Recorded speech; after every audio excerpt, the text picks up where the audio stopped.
जय श्री सीताराम। आज हम इस वीडियो के माध्यम से जानेंगे कि विष्णु प्रतिमा विवाह क्यों किया जाता है और इसकी विधि क्या है। विष्णु प्रतिमा विवाह एक विशेष धार्मिक अनुष्ठान है जो मुख्य रूप से उन कन्याओं के लिए किया जाता है जिनकी कुंडली में मंगल दोष या वैधव्य दोष होता है या विवाह में किसी प्रकार की बाधा आ रही हो। इस विवाह को विष्णु विवाह, नारायण विवाह या विष्णु प्रतिमा विवाह कहा जाता है। यह एक प्रतीकात्मक विवाह होता है जिसमें भगवान विष्णु की प्रतिमा को दूल्हा मानकर कन्या का विवाह उनसे कराया जाता है। विष्णु प्रतिमा विवाह क्यों किया जाता है?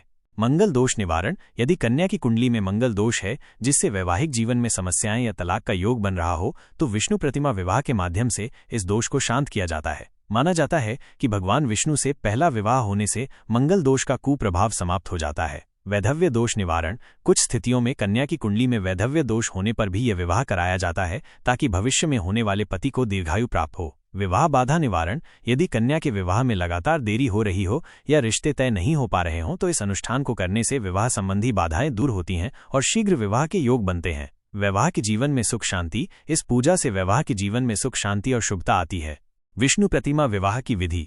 हालांकि इस अनुष्ठान की विधि किसी योग्य पंडित या गुरु के मार्गदर्शन में ही करनी चाहिए, फिर भी सामान्य रूप से यहाँ इसकी विधि बताई जा रही है। 1. संकल्प। सर्वप्रथम दीप पूजन, स्वस्ति वाचन आदि करने के बाद कन्या के माता पिता या अभिभावक द्वारा विवाह का संकल्प लिया जाता है। इसमें कन्या की कुंडली में मौजूद दोषों का उल्लेख करते हुए भगवान विष्णु से उनके निवारण की प्रार्थना की जाती है। 2. प्रतिमा स्थापना और पूजन। इसके बाद गणेश, गौरी, कलश, सप्तघृत मातृका, षोडश मातृका, नवग्रह, ओंकार और भगवान विष्णु की एक स्वर्ण प्रतिमा या अन्य धातु की विष्णु प्रतिमा की स्थापना करें। भगवान गणेश आदि और भगवान विष्णु की प्रतिमा का विधिवत पूजन किया जाता है जिसमें उन्हें पीले वस्त्र, पुष्प, चंदन, अक्षत आदि अर्पित किए जाते हैं। 3. वैवाहिक रस्में। यह विवाह सामान्य विवाह की तरह ही किया जाता है जिसमें कन्या और विष्णु प्रतिमा का सभी वैवाहिक विधि के द्वारा विवाह कराया जाता है। इस दौरान मंत्रोच्चारण और वैदिक रीति रिवाजों का पालन किया जाता है। 4. कन्यादान। कन्यादान के लिए श्रद्धा अनुसार वस्त्र, अन्न, बर्तन, सोना, चांदी, दक्षिणा आदि देना चाहिए। 5. प्रतिमा विसर्जन या दान। विवाह संपन्न होने के बाद भगवान विष्णु की प्रतिमा को किसी जलाशय में विसर्जित कर दिया जाता है। कुछ स्थानों पर प्रतिमा को ब्राह्मण को दान भी किया जाता है, लेकिन उपयुक्त यही है कि आप जल में प्रवाहित कर दें। 6.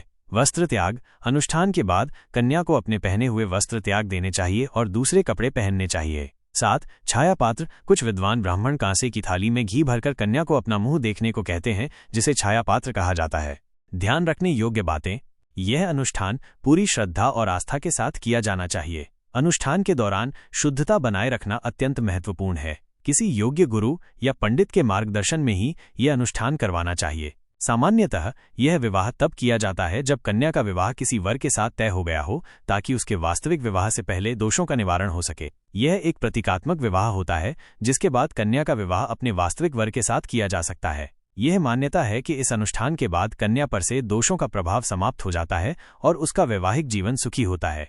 प्रिय दर्शकों, सनातन धर्म से जुड़ी इसी प्रकार की समस्त जानकारी, पूजा पाठ, मंत्र आदि के लिए हमारे चैनल को लाइक, शेयर, सब्सक्राइब अवश्य करें।